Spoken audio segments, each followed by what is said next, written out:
نحمدہ ونصلی ونسلم علی سیدنا مولانا محمد رسولہ النبی الکریم، اما بعد۔ اچھا جی، آج مثنوی مولانا روم جو کہ آواز دوست سیزن 1 کے تحت ہماری سیریز چل رہی تھی اور اس میں ہم قسط نمبر 7 تک پہنچے تھے، تو آج وہیں سے سلسلہ جوڑتے ہیں۔ فرماتے ہیں مولانا، گر بیریزی بحر را در کھوزائے چھند گنجت قسمت ہے یک روزائے۔ کہتے ہیں اگر تو دریا کو ایک پیالے میں ڈالے تو کتنا آئے گا ایک دن کا حصہ؟ کھوزائے چشم ہری سوں پھر نشد تا صدف کونے نشد پردر نشد۔ کہہ رہے ہیں حریصوں کی آنکھ کا پیالہ جو ہے وہ کبھی نہیں بھرا، اور جب تک کہ سیپ نے موتی پر قناعت نہ کی، ایک قطرے پر قناعت نہ کی، تو وہ سیپ کے دامن میں موتی یا گوہر جو ہے وہ نہیں نمودار ہوا۔ تو فرما رہے ہیں کہ مطلب وہ کہہ رہے ہیں کہ دنیا جو ہے وہ ایک بحر کی طرح ہے، ایک سمندر کی طرح ہے۔ ان ارض اللہ واسعہ، کہ اللہ کی زمین تو بہت وسیع ہے، یعنی دنیا کا پھیلاؤ بہت زیادہ ہے، اس کا ایکسپینس جو ہے، اس کا لینتھ اینڈ بریڈتھ وہ اتنا خوشنما اور جان لیوا ہے کہ وہ فیض احمد فیض کا وہ شعر ہے نا کہ غم روزگار کے تجھ سے بھی دل فریب ہیں غم روزگار کے، دنیا نے تیری یاد سے بیگانہ کر دیا، دنیا نے تیری یاد سے بیگانہ کر دیا، تجھ سے بھی دل فریب ہیں غم روزگار کے۔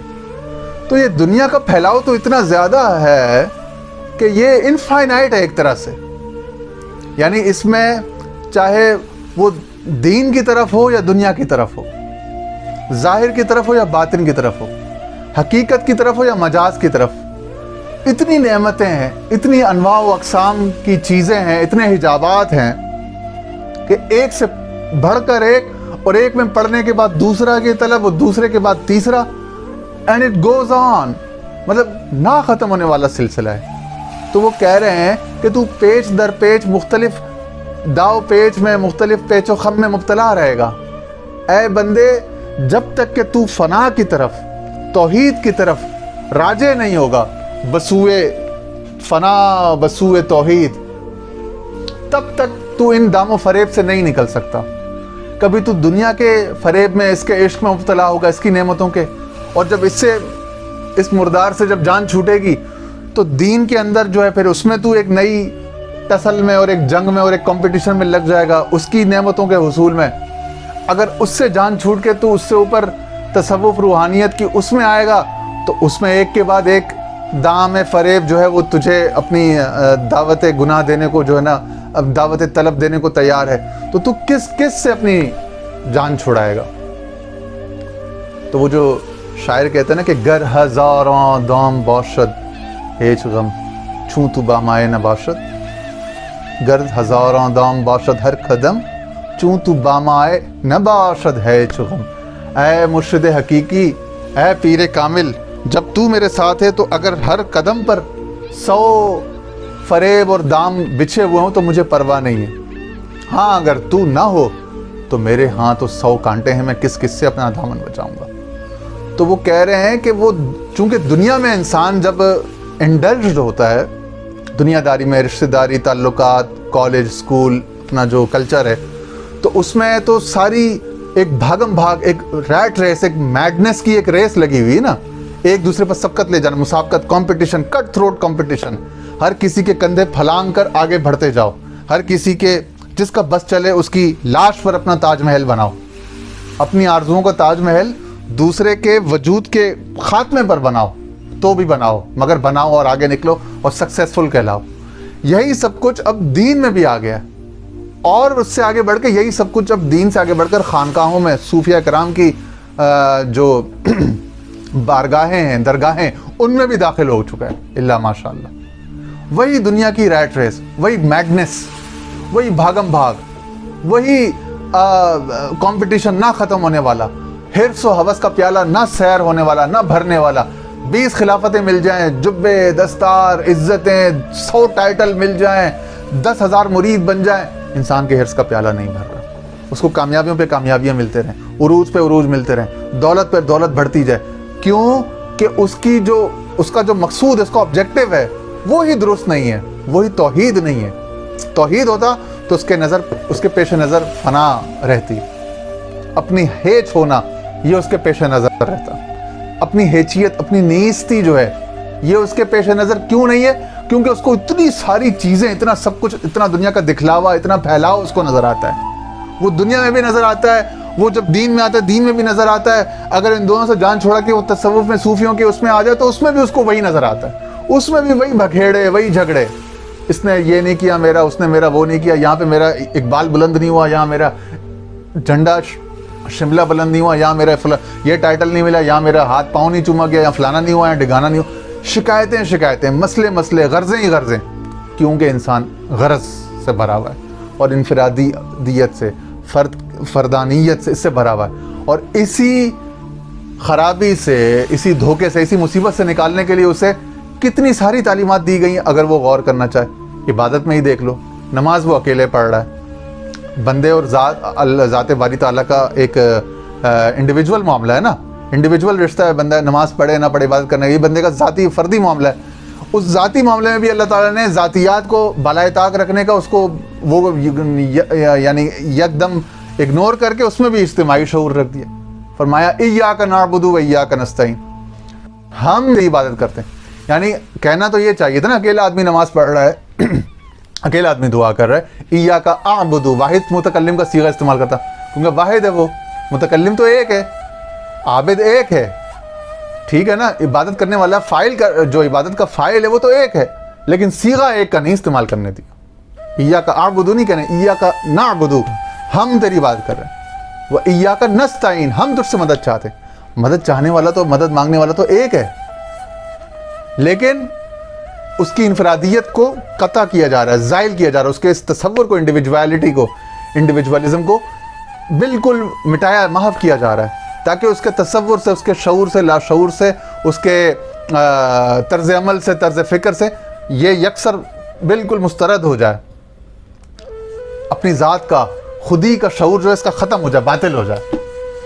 اس باطل سے اس کو جلدی نجات مل جائے, اس انانیت سے, خود پسندی سے, خودی سے. تو ایاک استعین نہیں کہنے دیا, حالانکہ اس نے واحد کا صیغہ استعمال کرنا, کیونکہ وہ اس فعل کا فاعل واحد ہے, لیکن وہ کہہ رہے ہیں نستعین, ہم تجھ سے مدد چاہتے ہیں. پھر اہدنا الصراط المستقیم, ہمیں اپنا سیدھا راستہ دکھا, یا اپنا سیدھے راستے پر چلا, اس مستقیم استقامت والے راستے پر. حالانکہ مانگنے والا اکیلا شخص ہے, ایک آدمی ہے نا, وہ کہہ دیتا.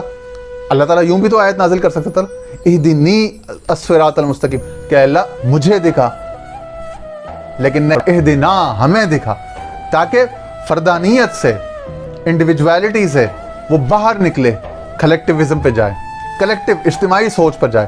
اس کے پیش نظر جب عبادت جیسی چیز میں جو ذات کا, ذاتی فعل ہے, اس میں جب انفرادیت اور ذاتیت نہیں رہی, تو باقی دنیا کے کاموں میں کہاں. تاکہ وہ تمام معاملات میں, چاہے وہ معاش کے ہوں یا معاد کے ہوں, دنیا کے ہوں یا آخرت کے ہوں, ان تمام میں اس کے پیش نظر جو ہے وہ ہمیشہ اجتماعی سوچ رہے, اجتماعی قوم کا, ملک کا, وطن کا, خطے کا, نسل انسانی کا, ملت اسلامیہ کا, امت مسلمہ کا مفاد اس کے پیش نظر رہے. اسی لیے فرمایا جا رہا ہے کہ وہ اپنی ذات کی غرض سے, اپنے ذات کے جو طلبات ہیں ان سے وہ نجات حاصل کرے. اور یہ نجات کیسے ممکن ہوگی؟ فرماتے ہیں ہر کھیرا جامہ ز عشق چھوک شد, او ظہر سو عیب کلی پاک شد. کہہ رہے ہیں ہر وہ شخص جس کا جامہ عشق کے ہاتھوں چاک ہوا, وہی حرص اور تمام عیبوں سے کلیتاً پاک ہوا. وگرنہ اگر ایک ایک جز کا وہ علاج کرتا چلے, کہ کبھی بخل کو لے کے اس کا علاج چلے, کبھی منافقت کا, کبھی دروغ گوئی کا, کبھی ریاکاری کا, کبھی افلاک شد, کہ بظاہر جسم میں خاک تھا, مادی جسم تھا جو گریویٹی کا اسیر ہے, کشش ثقل کا نا, اور لیویٹیٹ نہیں کر سکتا, لیکن وہ اپنے عشق کی طاقت سے جو ہے وہ قرآن کا مضمون اور قرآن کا بیان میں بن گیا. وہ اپنے عشق کی طاقت سے حضرت عیسیٰ علیہ السلام کی صورت میں, حضرت ادریس علیہ السلام کی صورت میں, حضرت الیاس علیہ السلام کی صورت میں, کوئی چوتھے آسمان پر, کوئی چھٹے آسمان پر, وہ بلند کر لیا گیا اور ایک وحی کا مضمون بن گیا.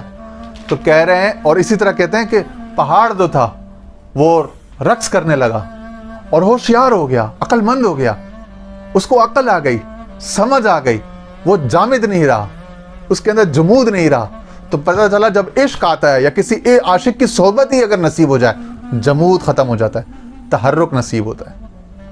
وہ جمود کو اور جامد نظریات کو اور جامد طبیعتوں کو متحرک کر دیتا ہے. وہ کہتے ہیں نا حذر, اقبال نے جو کہا تھا, حذر ز پیت ز بیعت پیرے کہ مرد غوغا نیست. کہہ رہے ڈرو اس پیر کی بیعت سے, اس کی صحبت سے, کہ جو ہیجان برپا نہ کر دے تیری زندگی میں. تو فرماتے ہیں مولانا کہ جس میں خاک از عشق بر افلاک شد, کوہ در رقص آمد و چالاک شد. عشق جان تور آمد عاشق ہا, تور مست و خر موسیٰ سائے کا. کہہ رہے ہیں جب ایک عاشق کے قدم پڑے نا تور پر, تو پہاڑ تھا, پتھر تھا, مگر وہ ریزہ ریزہ ہو گیا, سرما بن گیا, اور اس کے اندر جان آ گئی. یعنی وہ بولنے لگا. بولنے لگا کیا؟ وہ اس موسیٰ کے دعوت میں, اس کی طلب میں شریک ہو گیا کہ مولا مجھے بھی. چنانچہ اس کو حصہ مل گیا, اس پر تجلی فرما دی گئی اور اس کا حال دگرگوں ہو گیا. یہ فرما رہے ہیں مولانا کہ اس طرح سے جب عاشق کی صحبت نصیب ہوتی ہے تو بندے کا حال جدا ہو جاتا ہے, بندے کا ذوق جدا, بندے کا طلب, رغبت, تمام چیزیں جدا ہو جاتی ہیں. اللہ تعالیٰ اسی کو ہمیں سمجھنے کی توفیق عطا